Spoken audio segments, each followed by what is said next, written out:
ভিক্ষা লাগলে ভিক্ষা নে, চাঁদাবাজি ছাইড়া দে, স্লোগান শিবিরের।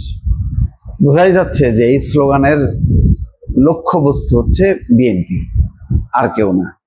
জামাত ইসলাম তার সমস্ত উইংগুলোকে মোটামুটি মাঠে নামিয়েছে।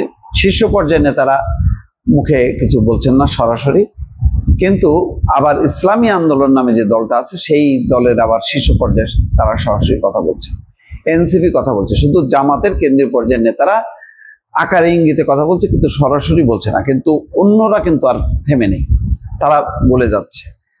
এবং দেখেন, এখনো পর্যন্ত নির্বাচনের দিন তারিখ ঠিক হয়নি, কিন্তু নির্বাচনের বিষয়টা যেহেতু আগায় আসছে, সুতরাং তাদের এই তীব্রতাটা পাইছে বিএনপির বিরোধিতা। এবং বিশেষ করে ফোর্ড হাসপাতালের সামনে যে সোহাগ হত্যার পর, তখন এটাকে চাঁদাবাজি হিসেবে বলা হচ্ছে, যদিও পুলিশ বলছে এটা ব্যবসার ভাগাভাগি দ্বন্দ্ব সংঘাত সেটা, কিন্তু এটাকে চাঁদাবাজি হিসেবে মোটামুটি এস্টাবলিশ করা হয়েছে। এবং যেহেতু বড় ঘটনা, একটা নির্মম হত্যাকাণ্ড যার ভিডিও ভাইরাল হয়েছে, এরপরে কিন্তু সবাই, ছাত্র শিবির, ওই এনসিবি সহ সবাই মাঠে নামছে।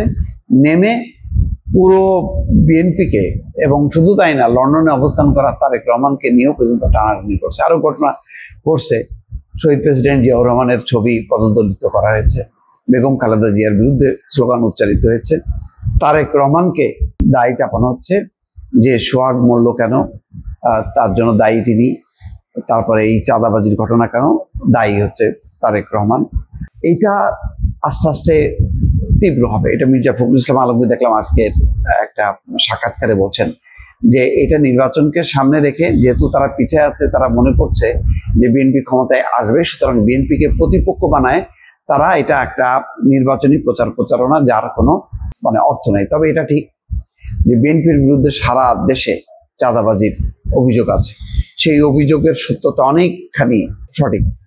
আবার এটাও ঠিক যে বিএনপির শীর্ষ পর্যায়ের নেতৃত্ব যখন এই বিষয়গুলো জানছে, তখন তারা পদক্ষেপ নিচ্ছে। এই পর্যন্ত 7,500 থেকে 9,000 নেতা কর্মী বহিষ্কার করেও কিন্তু থামানো যায়নি, সেই কথা চলছে। কিন্তু এটাকে রাজনৈতিক পুঁজি হিসেবে ব্যবহার করছে। অথচ দেখেন, এনসিপির বিরুদ্ধে চাঁদাবাজির অভিযোগ আছে, জামাতের তৃণমূল পর্যায়েও কারো কারোর বিরুদ্ধে চাঁদাবাজির অভিযোগ আছে, কিন্তু বিএনপির বিরুদ্ধে এত শক্ত প্রচারণা, যেহেতু বিএনপি বড় রাজনৈতিক দল, সেই কারণে হয়তো অপরাধের সংখ্যাটাও বেশি চাঁদাবাজি সংক্রান্ত অন্যান্য, সেই কারণে এই বিষয়গুলো বিএনপির উপর এমনভাবে এখন চেপে বসছে, যেটা সত্যি বিএনপির জন্য খুবই একটা অসম্ভব একটা বিষয় হয়ে দাঁড়াচ্ছে।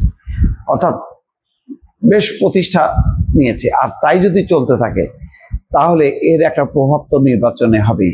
এখন যেমন সাধারণ মানুষ, তারা মনে করে বাপরে, চাঁদাবাজির হাত থেকে বাঁচতে গেলে বোধহয় আমাদেরকে এই বিএনপিকে ভোট দেওয়া যাবে না, জামাতকে নিয়ে আসতে হবে। এবং জামাতও জানে যে মানুষের পালসটা কোথায়, মানুষ কি কারণে বিক্ষুব্ধ, সেই জায়গাগুলো থেকে তারা সামনে আনছে, বক্তৃতা দিচ্ছে এবং স্লোগান দিচ্ছে। কিছু কিছু ভিডিও কন্টেন্টও তৈরি করা হচ্ছে খুব কৌশলে, চান্দা ভাই বলে কেউ কেউ কন্টেন্ট তৈরি করতেছে। লক্ষ্য হচ্ছে এটা, এই পুরো দায়গুলো বিএনপির উপরে চাপানো এবং চাপায় নির্বাচনের একটা ফায়দা তোলা। এবং সেই কাজটাই যথেষ্ট পরিমাণ এগিয়ে গেছে ছাত্র শিবির, এনসিপির নেতাকর্মীরা। তারা নিজেরা কি অপরাধ করলো বা অপকর্ম করলো সেটা চাপা দিয়ে তারা সফলভাবে কিন্তু বিএনপির উপর চাপাইতে পারছে। আর বিএনপি এত নেতা কর্মী বহিষ্কার করেও কিন্তু এই দায় থেকে বা এই কলঙ্ক থেকে মুক্ত হতে পারছে না। এটা বিএনপির জন্য একটা বড় সংকট। সেই প্রেক্ষিতে, এই পরিস্থিতির প্রেক্ষিতে তারা কি পাল্টা রাজনৈতিক কর্মসূচি নেবে, দর্শক, এখন সেটাই দেখার বিষয়। ভালো থাকবেন, আল্লাহ হাফেজ।